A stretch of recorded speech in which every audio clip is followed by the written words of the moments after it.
Bonjour à tous, ravi de vous retrouver pour ce nouveau numéro de 360 le Mag. Et pour ce mois de mai, découvrez l'actualité de la CFE-CGC comme il vous plaît. Au sommaire, les titres restaurants se dématérialisent, explications. Dans un tout autre domaine, la journée de l'Europe se déroule ce mois-ci. On en parle dans quelques instants, mais pour commencer, zoom sur l'opération tractage Made in Emploi. Alors, comme nous pourrons le voir sur cette photo, il s'agit du tractage Made in Emploi que nous avons fait à Paris, à Rouen, à Toulouse, mais dans toutes les régions de France. Et donc, nos militants sont allés au contact du grand public pour leur présenter cette application qui permet d'acheter malin, d'acheter en défendant nos emplois en France, de savoir derrière chaque produit, chaque marque, combien il y a d'emplois.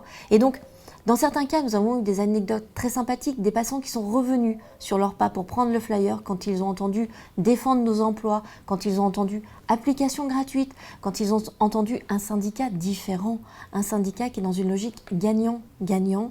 Ce message a été entendu et je tiens à remercier chacune et chacun de son implication parce que grâce à vous, grâce à ce que vous avez fait sur le terrain, cette application, dès la première semaine, a été téléchargée 6000 fois. Ce qui est exceptionnel. Elle rentre dans le classement des applications gratuites sur l'Apple Store et nous allons maintenant entendre tous les messages qui nous ont été remontés, soit dans le tractage, soit au travers de l'application collaborative, pour la faire évoluer. C'est notre première pierre d'un syndicalisme différent qui passe du discours aux actes pour défendre l'emploi. Et c'est ça, la CFE-CGC. Et c'est ce que chacun et chacune de nos militantes a permis de faire connaître au plus grand nombre. Donc, merci beaucoup. Les titres restaurants, c'est fini, ou du moins ils se dématérialisent. C'est désormais sous la forme d'une carte de paiement que vous pourrez régler vos repas. Alors pour en savoir plus, j'ai rendez-vous avec la directrice générale déléguée du groupe Chèque Déjeuner. Catherine Coupet, bonjour. Bonjour. Alors à quand remonte la création, l'existence des titres restaurants et ça concerne combien de personnes en France actuellement? Alors la création remonte à l'année 1964 et donc nous fêtons les 50 ans du titre restaurant cette année. Il concerne un peu plus de 3,5 millions de salariés qui profitent tous les jours pour déjeuner de ce dispositif qui date donc de 50 ans. Alors les titres restaurants sous forme papier, ça va disparaître. Pourquoi? C'est un système qui ne fonctionnait pas? Ah non, il fonctionnait très très bien même, mais il doit évoluer. Il sera amené à se transformer petit à petit du papier à la carte et ça se fera assez lentement, mais non, ça fonctionnait très très bien. Alors concrètement, qu'est-ce que ça va changer pour les salariés, pour les utilisateurs? Alors l'utilisateur, il aura la possibilité d'utiliser la carte comme le papier dans un réseau de commerçants qui est autorisé, ça c'est très important. Et les petites facilités d'usage pour lui, c'est qu'il pourra payer au centime près jusqu'à un plafond qui est fixé à 19 € par jour par la loi. Il va pouvoir faire opposition sur sa carte en cas de perte ou de vol grâce à un code confidentiel.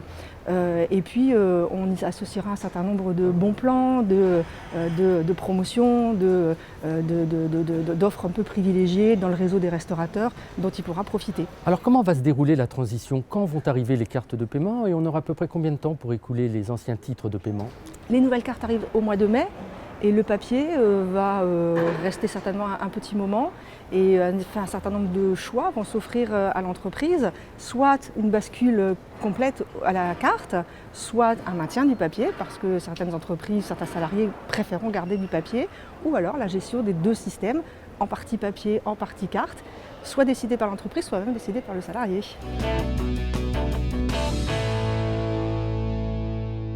Et maintenant, voici le chiffre du mois. Pour mai, il s'agit du 11, comme les 11% des femmes cadres qui occupent un poste de direction.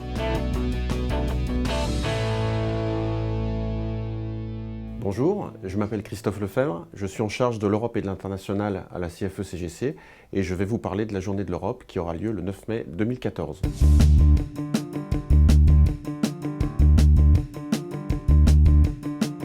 On se remet 63 ans en arrière. Robert Schuman, le 9 mai 1951, annonce la création de la Communauté européenne du charbon et de l'acier.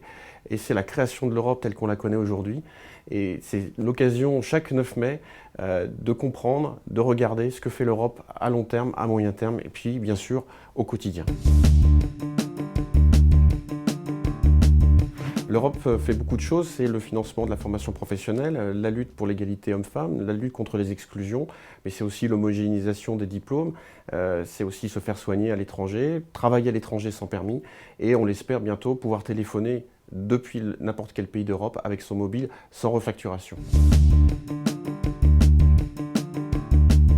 Le syndicalisme européen que porte la CFE-CGC, c'est la promotion d'un socle social basé sur un salaire minimum dans chacun des pays d'Europe, une couverture santé, un minimum d'assurance chômage, un minimum de dispositifs de retraite. C'est aussi lutter contre le dumping social au travers d'un serpent fiscal européen et s'engager pour une meilleure qualité de vie au travail partout en Europe.